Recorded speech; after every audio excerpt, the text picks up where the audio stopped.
തെരുവുനായുടെ കടിയേറ്റ് Thiruvananthapuram SAT ആശുപത്രിയിൽ ചികിത്സയിലായിരുന്ന 7 വയസ്സുകാരി മരിച്ചു എന്ന വാർത്ത അല്പസമയം മുൻപാണ് പുറത്തുവന്നത്. കൊല്ലം കുന്നിക്കോട് സ്വദേശിയായ പെൺകുട്ടി 3 ദിവസമായി വെന്റിലേറ്ററിലായിരുന്നു. അവസാന ഡോസ് വാക്സിൻ എടുക്കുന്നതിന് മുൻപാണ് പേ വിഷബാധ സ്ഥിരീകരിച്ചത്.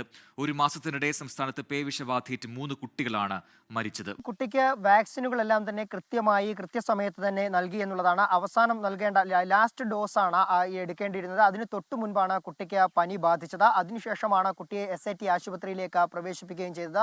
അതിനുശേഷമാണ് കുട്ടിയുടെ നില ഗുരുതരമാവുകയും ചെയ്തത്. ഏതായാലും വീട്ടുകാർ പറയുന്നതനുസരിച്ച് കുട്ടിക്ക് കിട്ടേണ്ട വാക്സിനുകളും അതുപോലെ തന്നെ ലഭ്യമാക്കേണ്ട ചികിത്സകളൊക്കെ തന്നെ കൃത്യമായി ലഭിച്ചു എന്നുള്ളതാണ്.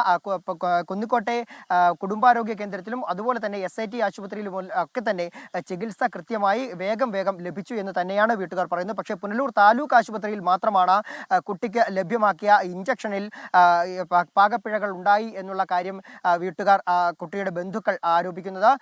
ഇപ്പോൾ കുട്ടിയുടെ മൃതദേഹമുള്ളത് തിരുവനന്തപുരം SAT ആശുപത്രിയിലാണ്. കഴിഞ്ഞ ദിവസങ്ങളിലൊക്കെ തന്നെ കുട്ടിയുടെ നില കൂടുതൽ വഷളാകുന്ന ഒരു സാഹചര്യമാണ് ഉണ്ടായിരുന്നത്.